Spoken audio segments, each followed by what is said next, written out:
अगले दिन मैनुअल देखता है कि उसके टॉयलेट का पाइप लीक हो रहा है और जॉन जो लाल रंग का लिक्विड टॉयलेट में फ्लश कर रहा था वो दीवार के बाहर दिखाई दे रहा था। इस बात से मैनुअल बहुत परेशान हो जाता है और आधी रात के समय उस निशान को छिपाने के लिए वहाँ भोरियां लगा देता है। लेकिन प्रिया खिड़की से उसे ऐसा करते हुए देख लेती है और अगले दिन जब मैनुअल घर पर नहीं था, प्रिया चुपके से बोरियों को हटाकर दीवार से उस लिक्विड का सैंपल ले लेती है और उसे जाँच के लिए एक लैब में दे देती है। प्रिया को अब पूरा यकीन हो चुका था कि मैनुअल ने अपनी माँ को खत्म कर दिया है, इसलिए प्रिया तुरंत डायना को मैसेज करके इस घटना के बारे में बताती है। लेकिन हैरानी की बात यह होती है कि डायना उसका मैसेज देख तो लेती है लेकिन कोई जवाब नहीं देती और ये बात प्रिया को और बेचैन कर देती है। इसलिए वो डायना को कॉल करने की कोशिश करती है लेकिन उसका नंबर स्विच ऑफ आता है। तभी प्रिया नोटिस करती है कि डायना के फोन की switch off caller tune Hindi में थी, जिससे प्रिया को समझ में आ जाता है कि या तो डायना का फोन भारत में है या फिर डायना खुद भी भारत में ही मौजूद है। क्या प्रिया का शक सही है कि मैनुअल ने अपनी माँ को मार दिया है? जानने के लिए देखिए इस कहानी का अगला भाग। सच का पता लगाने के लिए प्रिया डायना की फेसबुक फ्रेंड अदिति से कांटेक्ट करती है और अदिति से बात करने पर प्रिया को पता चलता है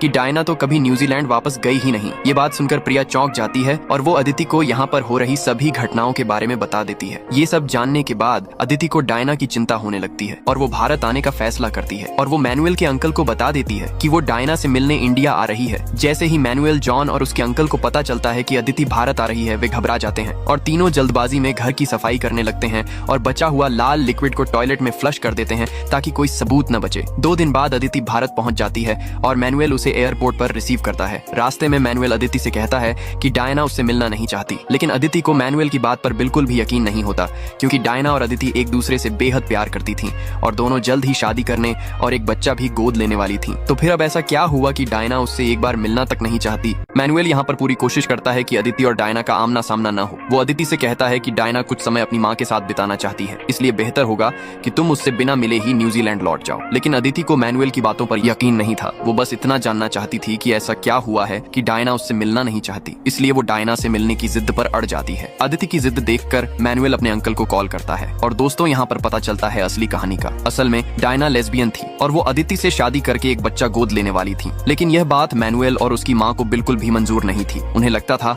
कि अगर यह बात बाहर आई तो उनके परिवार की इज्जत मिट्टी में मिल जाएगी, इसलिए मैनुअल और उसकी माँ ने मिलकर उनकी बीमारी का नाटक किया। जी हाँ दोस्तों, मैनुअल की माँ बीमार नहीं थी, वो तो सिर्फ बीमार होने का नाटक कर रही थी ताकि डायना को इंडिया बुलाकर खत्म किया जा सके। और इस सब का मास्टरमाइंड भी कोई और नहीं बल्कि खुद मैनुअल की माँ ही थी और वो यहाँ पर मैनुअल को अदिति को भी खत्म करने के लिए कहती है ताकि किसी को ये पता न चल सके कि डायना इंडिया से वापस नहीं गई थी। दूसरी तरफ प्रिया को लैब से कॉल आता है और उसे पता चलता है कि जो सैंपल उसने दिए थे उनमें एसिड, ह्यूमन ब्लड और ह्यूमन बोन्स के सैंपल पाए गए हैं। इसका मतलब जॉन जिस लाल लिक्विड को टॉयलेट में फ्लश कर रहा था वह और कुछ नहीं बल्कि डायना की डेड बॉडी थी। यानी मैनुअल